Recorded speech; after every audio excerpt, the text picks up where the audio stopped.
Welcome back to What Do You Know with Nick and Devin. I'm Nick. I'm Devin. Hi, Dev. Hello. How were your holidays? Everything was great. Good. Dandy. And now as we move out of the holiday season, we're going to leave it behind and just get into other things. Perfect. That's how I like to do it. We're done. Clean cut. Yeah. Clean cut. Okay, so let me ask you. Yeah. This essentially, my question is going to be a little bit more, I think, leans like the spooky, but it's not a spooky tale. Sure. How do you feel about superstitions?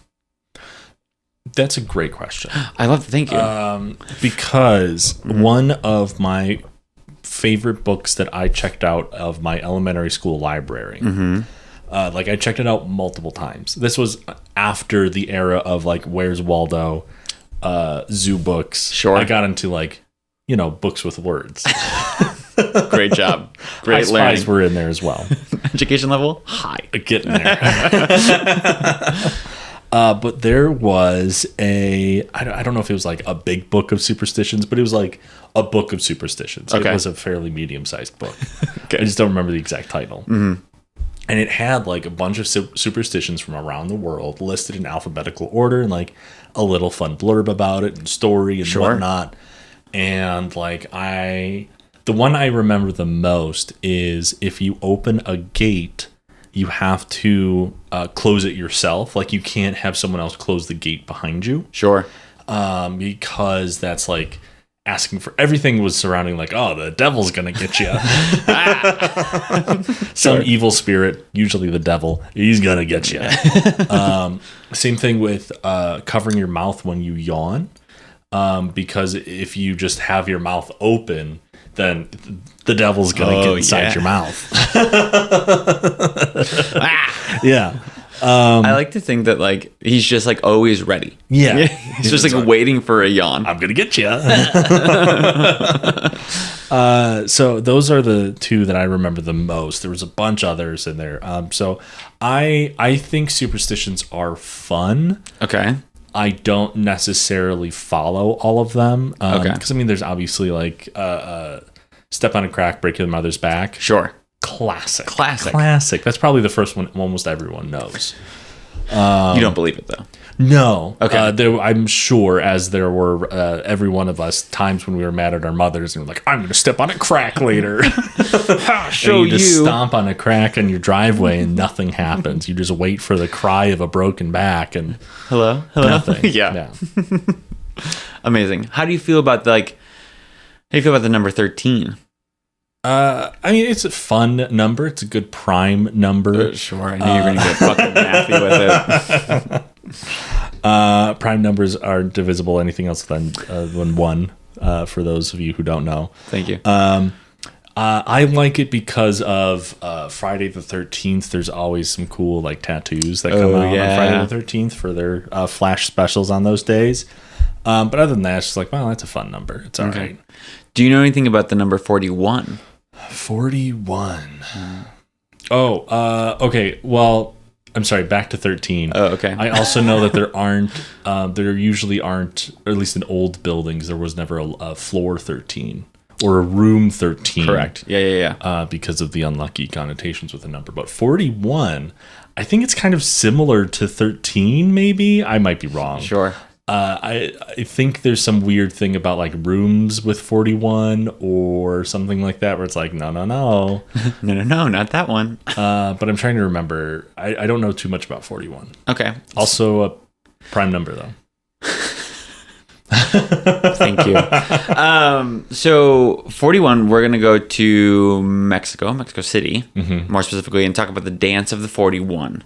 So 41 kind of became superstitious in the sense of it became a bad number, but unfortunately in a derogatory way.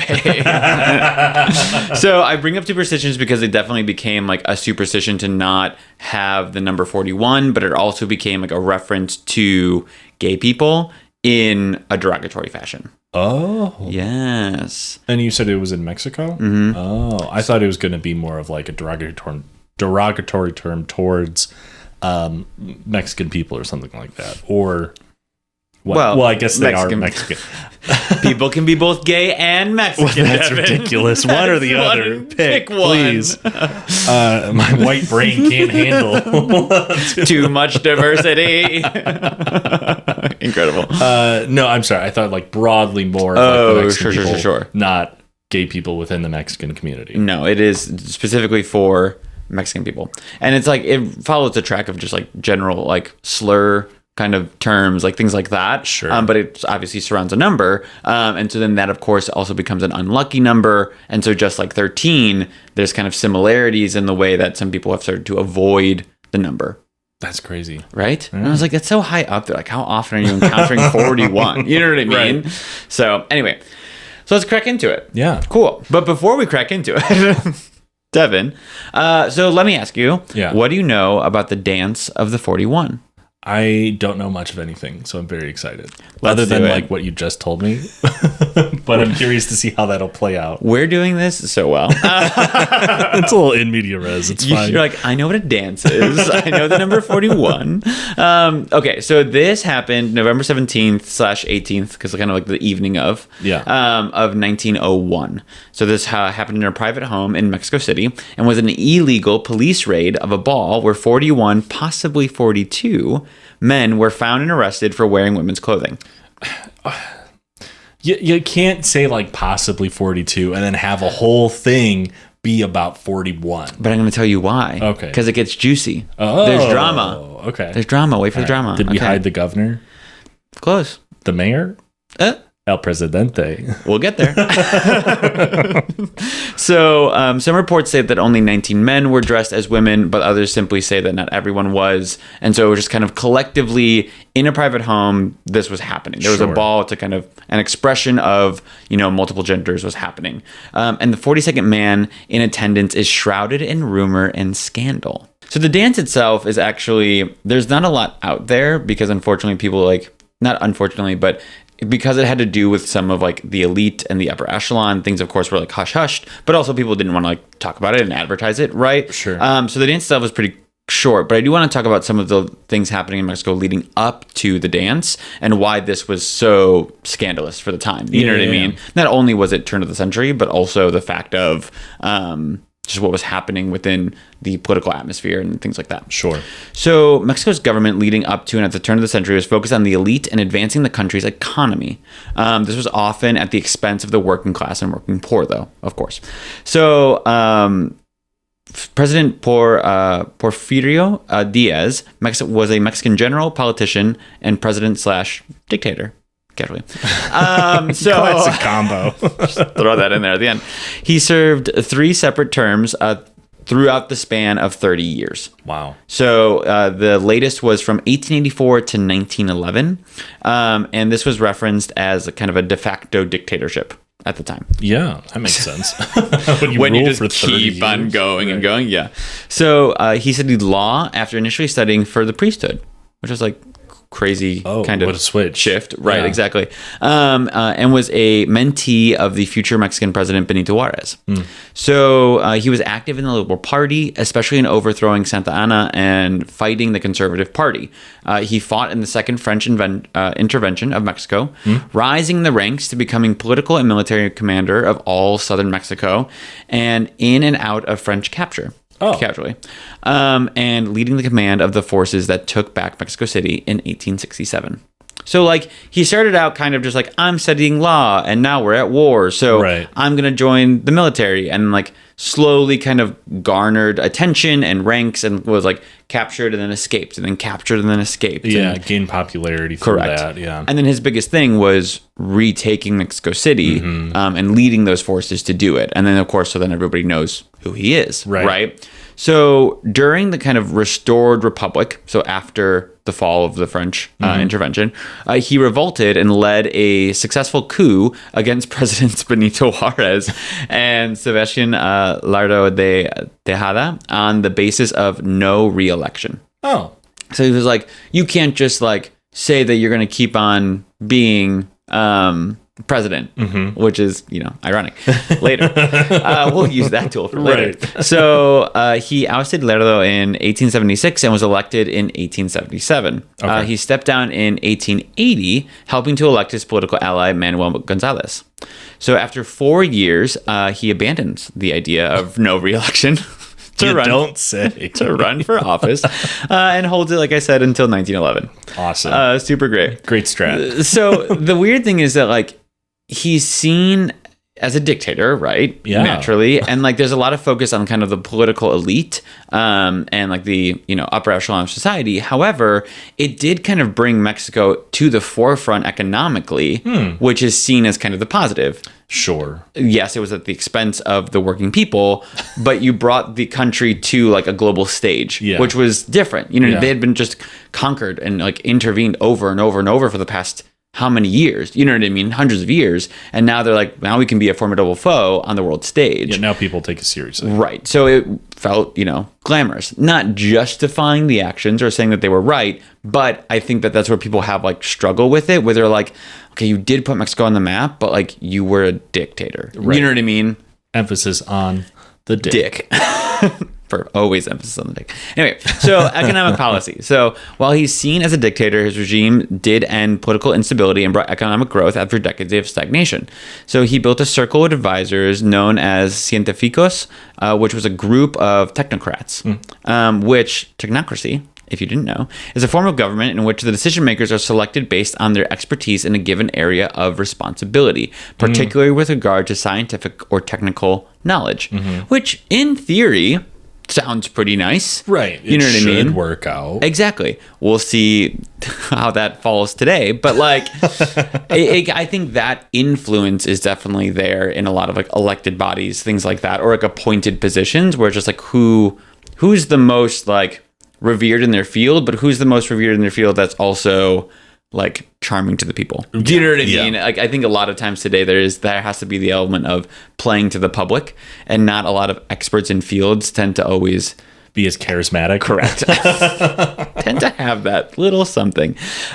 So they look to bring Mexico into the booming industrial 20th century. Okay. They're like, we can do this. Sure. They kind of did. Although this seems positive, the decisions and policies made benefited a circle of allies and foreign investors. So this is the other part where they kind of start getting into really bringing in outside, like, especially European investment. Sure. And I'm like, you literally just liberated your people. Yeah. Why are you running back to them? I get it. It's in a different way, right? Like, you're investing in this country that you just kind of were kicked out of as their conquest. Right. But, like, it just feels weird. And maybe they're asking everyone but France. Nope. France was a big one. So, whoops. Oh, so mining was a large sector for foreign investment, with a French mining company receiving a 70-year tax waiver in return for substantial investment in the mining projects. 70 years? That's huge. Huge. Wow. But they had to front the money on the mining project. But I'm like, if I don't have to pay taxes, hell yeah, 100%. But then I'm like, well, then what are my people getting out of it? Right. You know what I mean? And that's the issue. So a copper mine in Santa Rosalia and a silver mine in Guanajuato were kind of like the big projects that they filtered into. Wow. Railways were built to connect remote rural markets and build them into productive agricultural regions. However, with the stipulation that the selling and consolidation of land. So a lot of, after this, especially heading into the Mexican Revolution, a lot of land reform was called for, because this basically just merged a bunch of, like, super, like, farms, basically, right? So hacendados would merge and consolidate small haciendas under one large estate, often through violent means and shady legal means, right? Because, like, if we have small haciendas kind of, like, all around, and we're like, no, we need all of those, like, people are gonna be like, no, you can't take my land. Why? Like, well, so what they basically would do is they would bribe local judges to, like, deem the land vacant and then buy the vacant property, even though it belonged to families and people. And I was like, that's bananas. Yeah, that's pretty fucked up. Right? So large plots of land were then sold to foreign investors to pursue large-scale cultivation. Things like coffee, rubber, henequen, sugar, wheat, and vegetable production. Okay. And this This again placing Mexican land in the hands of foreigners. So between 1883 to 1894, laws were passed to give a fewer people large amounts of land, right? Sure. They're like, okay, so we'll bring in foreign investors, but only a small amount of foreign investors so we can keep the money all kind of within a tight circle, right? So one friend of Diaz, President Diaz, obtained 12 million acres of land in Baja California by bribing a local judge. Wow. Isn't that crazy? That's wild. 12 million acres of land. Yeah. Bananas. So those who opposed these dealings were killed or captured and sold as slaves to plantations. Naturally. So, you strike fear in opposition. One way to do it. Yeah. You said in Baja California, when was the annexation finalized between the United States and Mexico? Baja California is technically a part of Mexico. It's like the northern tip. It's at the border. It's not like Baja, California. Oh, yeah. Excuse me. It's like below California. Sure. Okay, that makes much more sense because I was like, no way, like that's way too late for that to be happening for the Western frontier. No. We're gearing up for world wars by now. Like, come on. So it's like over in that region. Sure. Yeah. But I was like, 12 million acres. That's massive. That's crazy. One person owns that. I was like, that's insane. And they got it for like a deal. Yeah. Like, here's 2 pesos. And then called it a day. So by 1900, over 90% of the communal land in the Central Plateau had been sold off or expropriated. Okay. 90%. Wow. 9.5 million people were forced off their land and into the service of big landowners. Also, with the manufacture of cheap alcohol increasing, the number of bars in Mexico City rose from 51 bars in 1864 to 1,400 in 1900. Shit. So this large cultivation of things. Well, oversaturation, but also yes, there's a large cultivation of things. So your working class and your working poor are now at the hands of these landowners, and all they're doing is working to then sell more crops and grow more crops and do all those things. But the other side of that you don't see is that okay, so now alcohol is cheap.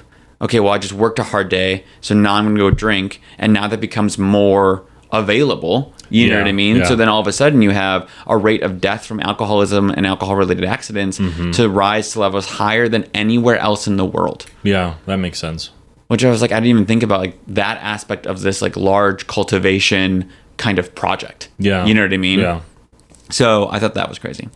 So that's kind of the effects of the economic policy and what they were shooting for, and what we really saw at that time. Again, it brought growth to the country. It showed Mexico there, but at the same time, a lot of consequences, right? So for the elites, this was the golden age of Mexican economics, right? Right. Mexico was compared economically to the economic powers of the time, like France, Great Britain, and Germany. However, not only did this progress vary region to region, the class gap grew more and more, and the working poor came at the expense of the country's prosperity, as we talked about. All of this builds to the start of the 10-year Mexican Revolution in 1910, right? Because under Diaz is when the Mexican Revolution started, because you have this huge gap, and you have someone who's just constantly being like, I win. And you're like, in what world? You know what I mean? Right. So after Diaz declares himself the winner for an 8th term, love it, the electoral opponent Madero, a wealthy estate owner, issued the Plan of San Luis Potosi, which called for an armed rebellion against Diaz. May of 1911, Diaz resigns and goes into exile in Paris. I was like, I still don't understand why we're so friendly with the French. Bro, you just kicked them out of Mexico City. Right. And then you turned around and said, money, please. I was just like, what are we talking about? So that's just, I kind of wanted to talk about so where you see that tension, right? So you see this big tension between the elite and that part of society, and of course the working poor. There is really no middle class here. No. You know what I mean? You've broken it. So, and then you're leading your building to the Mexican Revolution. Sounds awfully familiar. I wonder what we could talk about it today. Yeah. So that's kind of what's happening socially, societally in Mexico at the time. and then a little bit more specifically about social attitudes towards homosexuals in Mexico. Yeah. So in an independent Mexico and the brief French occupation, the Napoleonic Penal Code was adopted. So there was a rumor that Maximilian I, who was the emperor of Mexico, who's placed there by the French, during the occupation, it was a rumor that he was gay. Was he the 42nd man? No. Fuck. I know. I'm teasing you. So, rumor came out of Brussels, where his wife Carlota was from, and the two broke up when they had a stopover in Madeira, and Max made an escape for the gay underworld of the island. Which I already have marked it to look into more, because it said famous escape, and I was just like, what does that mean? Right. Also, what gay underworld? What are we talking about? So I have a lot of questions. Is this my next summer vacation? Yeah, exactly. Hi, I'm here for the gay underworld of Madeira. Down the tunnel. Down, sir, to the left. Yeah, thank you. So in Mexico, Carlota became pregnant. So they were like, so basically they were like, okay, we're going to go be appointed emperor of Mexico. On our way over, we're going to stop in Madeira. In Madeira, he's like, let me go to the underworld. Sure. And then everyone's like, he's gay. And then they get to Mexico and they're like ruling. And then Carlota becomes pregnant and they're like, but he's gay. How are you pregnant? So it is believed that the Baron, Alfred van der Smiesen, was a part of the Queen's Guard, got her pregnant. I was going to ask if it was but I think it was like a wink sort of thing. Like everyone kind of knew because all of this was occurring while Max was surrounded by his friends, Prince Felix Salm and Colonel Lopez, both loyal to him until the end. Oh, okay. So I'm like, I think they had a little thing, a little menage a trois, if you will. And then I think Carlota was like, well, if you're just going to go out and like bang dudes, I'm also going to go bang dudes. Right. But I'm going to continue our line while doing it. Sure. Right. So that was like a little bit of like drama within the emperor. Yeah. So then people were like, okay, our emperor's gay? But I don't know. You know what I mean? I just like the note, and I don't know if this. I'm going to assume it was a direct quote that you said. Yeah. That, like, oh, how could she be pregnant? He's gay. And I just like the note. I was like, yeah, sperm coming from a gay man can't get a straight woman pregnant. It's God, like, no. It's like spermicide. 100%. Even the sperm are like, ew, no. We're fine. And that is also by erasure. So there's this kind of like, the reason that I bring all of this up though is like fun as it is like to think about. It's terrible. You have this implementation of the Napoleonic Penal Code, which we'll talk about in a second. Yeah. But also you have a ruler rumored to be gay. You know what I mean? So it's kind of already coming like from the top. It goes all the way to the top. So sexual conduct in private, and this is kind of more of the penal code, sexual conduct in private between adults, whatever their gender, ceased to be a criminal matter. So it intentionally pulled out sodomy. No pun intended. And so... I literally was writing that, and I was like, do I put in no pun intended, or will I remember? And I'm so happy I remembered. It's okay if you want to intend your puns. Thank you. The Mexican government held that law should not invade the terrain of the individual moral conscience in order to protect the precious concerns of sexual freedom and security. So basically they were like, okay, we need to in public be like, we have morality and consciousness and that can't possibly be gay. But also I want to have like privacy and sexual freedom within my own home. Sure. So how do we allow for all of that to happen? You know what I mean?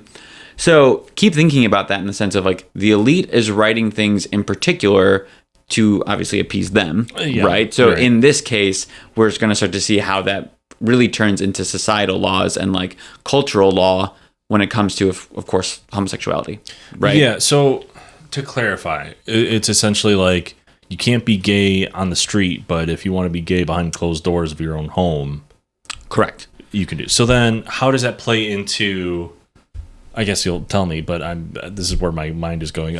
Like, how does it play into the ball where 41 comes from? Because like technically that's behind private doors. Exactly. And we'll get into it. I promise you. It was, like I said After in the beginning. These messages. Yeah, exactly. Roll them. Like I said in the beginning, it was an illegal police raid. Oh, and right. I forgot that key word. Right. I mean, I feel like most usually are, but like, But they do play into that. They do like, there's a lot of like kind of coming back at them of being like, you can't charge us for anything. You know what I mean? So the law, basically when they wrote the law should limit itself to quote, to the minimum ethics indispensable to maintaining society.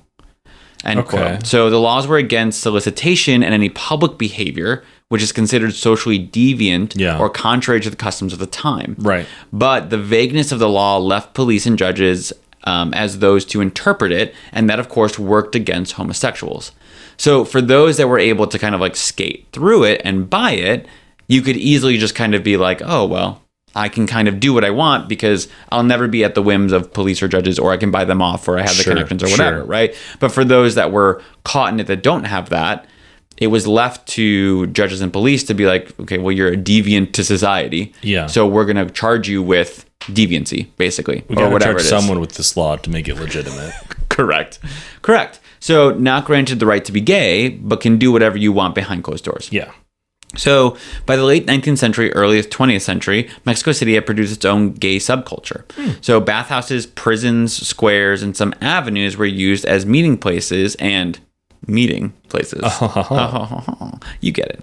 So that's a little bit of kind of like the background. Yeah. So economically, politically, socially, like kind of what's leading up to this point, right? You have a government in a time that's not only focused in on the elite and the upper echelon of society, but is also actively like pushing down the working poor more and more to gain more and more, right? So you have this huge divide, right? And then for homosexuality, it's kind of like, do what you want, just don't throw it in my face sort of thing. Yeah. Literally. So very now, 1990s. Very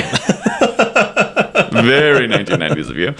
1890s. So now we're going to get into the actual dance itself. Okay, cool. So dances where only men and only women attended were done actually rather frequently. Quietly, of course, to not like rather like public condemnation, right? Sure. But celebrations of public events with men, women, and trans people were held, but they were justified as costume parties. Oh, and again, clever. Again, you start to see all the connections. Yeah. Like we talked about like why Halloween was so big with gays. Like you talk about like masks and like all of these things. And it's just like, oh, well, if we just tell them we're dressing up. Yeah, we're just having a silly time. It's just fun. Then you kind of get away with it. Sure. Right? So November 17th, 1908. The presumed organizer was Ignacio de la Torre y Mire and Antonio Adalid. Okay. So Ignacio was married to Amada Diaz. Amada Diaz, if you recognize that last name, I do, was the daughter of President Diaz. Yeah, okay. So Ignacio was rumored to be the potential 42nd person in attendance at the ball. But we can't have that. We can't. No. So, yeah, so he was married. He was the son-in-law to the president at the time. So he is one of the presumed organizers. And then Antonio was the other. Okay. And these dances, it's like a string of dances that this kind of occurs, right? This is one of them, but potential other organizers were journalist Jesus Chucho Robago and landowner Alejandro Redo. Okay. So going back to Antonio, I forgot, he was the godson of Maximilian I and Carlota. So he also had like political influence. He had all of those things. Yeah. And so you have two people that are now in this like famed elite world, society, right? Yeah. Organizing these balls, not just attending, right? Because you could kind of be like, oh, I stumbled in. I heard some music. Right. My feet were dancing. I stumbled in over and over and over again. So the party was in a rented mansion in Mexico City on Calle de la Paz in one of kind of the neighborhoods. Sure. Okay. So the party was entirely men, some dressed in women's clothing, and general merriment occurred. Lavish wigs, extravagant jewelry, elegant dresses, makeup, tuxes, elaborate hats, etc. Right? There was even the addition of the raffle of Pepito. Pepito was, of course, the prize. What was Pepito, do you ask? Of course, a male sex worker. Naturally. So he was being raffled off that night at the party, which I was like, hysterical. Incredible. Amazing.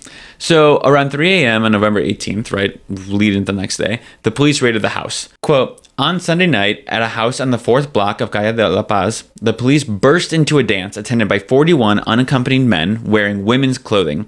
Among these individuals were some of the dandies seen every day on Calle Palertos. They were wearing elegant dresses, ladies' dresses, wigs, false breasts, earrings, embroidered slippers, and their faces were painted with highlighted eyes and rosy cheeks. When the news reached the street, all forms of comments were made, and the behaviors of those individuals were subject to censure. We refrain from giving our readers further details because they are exceedingly disgusting. End quote. Disgusting. I chuckled at the beginning of that quote because of the part where it says the police burst into the dance, and I just imagine them like breaking out into dance. Bam!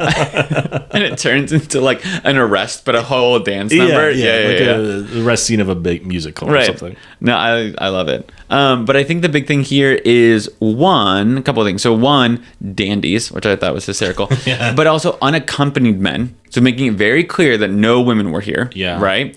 Two, that these were everyday men on. So Calle Pateros is like a main strip. So it's just like the everyday man, right? Like the everyday man, like these men, like are who you would just see out and about in society and doing business, right? And now they're wearing fake breasts, which I was like, I didn't even know they had them back then. Right? It was like horrifying. So there was rumor that there technically were 42 men, like I said, in attendance, but Ignacio, the son-in-law of the president, was removed and all was swept under the rug. Wow. Many of the men were found to also be in the upper echelon of society, like I said, and some of them to be a part of the Conservative Party as well. Which I was like, naturally. This being a part of a string of dances held often for the elite, kind of like we talked about. Yeah. So while there was nothing illegal happening here, the government still wanted to make an example of the men and thus still punished 19 of them for a crime against decency. Because out of the 41, 19 seems to be the number that was more so dressed in women's clothing. The other men were just in tuxes and there as participants, right? Yeah. So the punishment was to be conscripted into the army and sent to the Yucatan where the caste war was happening. Oh. Yes. So, quote, the derelicts, petty thieves, and cross-dressers sent to the Yucatan are not in the battalions of the army fighting against the Mayan Indians, but have been assigned to public works in the towns retaken from the common enemy of civilization, end quote. And that's El Popular magazine. So the men would do support work. They weren't like actively fighting. They would do things like cleaning and cooking and digging trenches. And there's even some sources that say they were forced to sweep the streets in women's clothing and like were heckled and sneered while they did so. Yeah. Just like original. So most names are unknown. Yeah. Because everything kind of just, of course, it's all elite people. So they're getting like, but there were a few that remain from Supreme Court records when these 7 filed a writ of protection against their conscription to the army, since being gay in Mexico was technically legal. Right? So they were like, I should be able to not have to be sentenced here because what we did today was not illegal. It was behind private doors. Correct. But the judge, of course, continued to want to make an example, did it against decency. Sure. Right. So, which is really great. So Pascual... really great. Well, what I mean is like it's great that they stood up to try to fight against it. Sorry. Not great that they were sentenced at all. I thought you were just like laying the sarcasm on thick. Yeah. Like that was a little too dry, sir. So their names were Pascual Barron, Felipe Martinez, Joaquin Moreno, Alejandro Perez, Raul Sevilla, Juan B. Sandoval, and Jesus Sorozano. And so those were the 7 that fought against their charges. Sure, yeah. Didn't work out. Sorry. But today, since this raid and the scandal that followed, the number 41 has become an unlucky number. Yeah, I've been trying to figure out like how 41 becomes like an unlucky or slur almost. And a derogatory reference to homosexuals, right? Yeah. So 42 even sometimes being reserved for passive homosexuals. So I'm trying to figure out like how it's used in context. Like I understand like how the number is associated with this, but it's just like what? It's like, oh, are you a 41? So like, are you a 42 kind of thing? Yeah, they don't say top or bottom. They just use numbers. What do you call it? There was a one of the sources I was reading, his personal experience of it was when he was like, when I was a kid, my friends nicknamed me 41. He's like, I thought it was so cool because I had this nickname. He goes, and then I came home and told my dad, and my dad was like, what are you talking about? Right. Like, are you gay?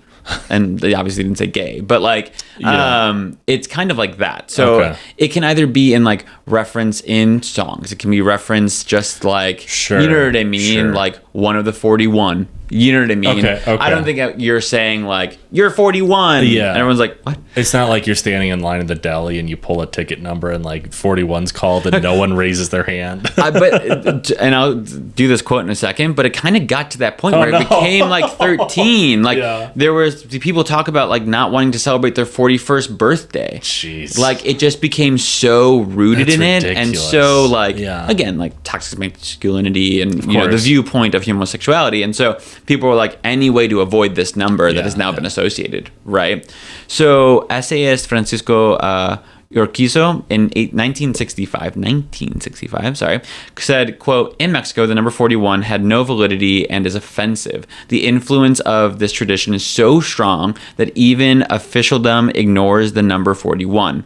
No division, regiment, or battalion of the army is given the number 41. From 40, they progress directly to 42. No payroll has a number 41. Municipal records show no houses with the number 41. If this cannot be avoided, 40 biz is used.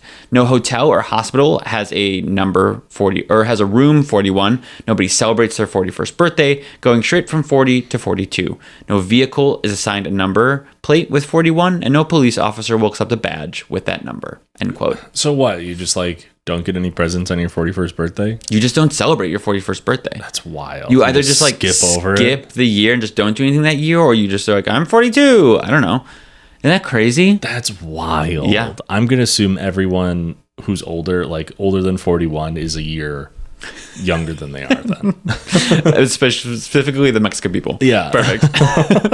So not just everyone. Not just everyone's 1 year old. Yeah, my grandpa that just turned 96, he's 95. Knew it. Fucking knew it. So many works of art have been created in reference to this event, of course, including a movie called El Baile de los 41 by David Pablos and Monica Revilla, which is the Dance of the 41. Thank you. It focuses on specifically more so like Ignacio and like his venture in this. Sure. And it can be watched on Netflix.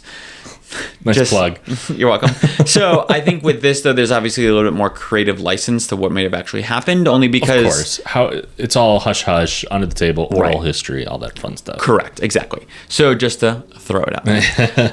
And also, one of the last things I'll say is the LGBTQ plus culture in Mexico is trying to reclaim the number and the events and continues to preserve and thrive today. Oh, yeah. So dances to recreate the Dance of the 41 are often held as fundraisers to raise money for LGBTQ plus organizations. Does it include like a fun police raid that's just like a big game of tag?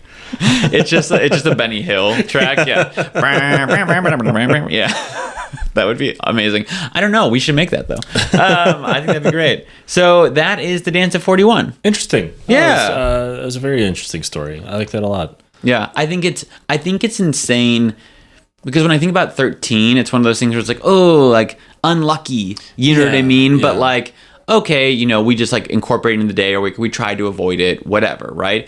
But this is so ingrained that like you don't have it on license plates, you don't have it on like badge numbers, you skip your birthday. That's wild. Because we still celebrate our 13th birthday. Right. Like the only big thing I know would be not having like a 13th floor or a 13 room in a hotel, especially old hotels. Right.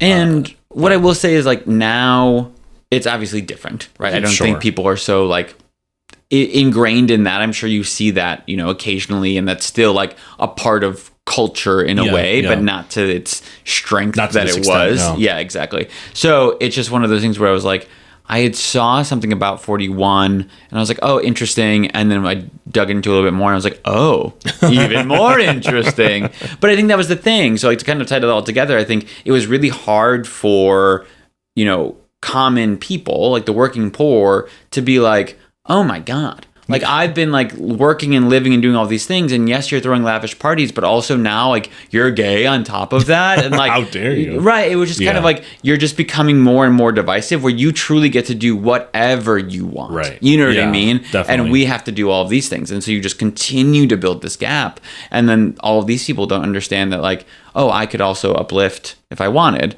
but you don't want to. So anyway, so I thought it was really interesting. It's weird because you're like, oh, I feel bad for these men who are just trying to express who they are. Yeah. But also you were kind of shitty to like you're working poor. You know what I mean? So you're like, you can be bad and gay is what we've learned today. The villain can be gay? What? All media stereotype in the 20th century? So that is the Dance of the 41. Incredible. Great story. Thanks for sharing that with us. And now we'll go watch the movie. Perfect. Go make some popcorn. I'll meet you downstairs. All right, Deb. Well, that's all I got. Thank you all for sticking around. Very much appreciate it. I hope you all had some happy holidays as well. Make sure to like, follow, subscribe, comment, do all the things. Interact with us. Say hi. And follow us at WDYK_podcast. Plus, we just recently joined Blue Sky. So yeah, baby. This one's a long one. So it's at WDYK.bsky.social. Blue Sky's handles are weird, but we're there. We'll see you on Blue Sky. All right, everyone. Well, thank you, Dev. Thank you, sir. Nick. I'll catch you next time. Okay. Bye-bye. Bye.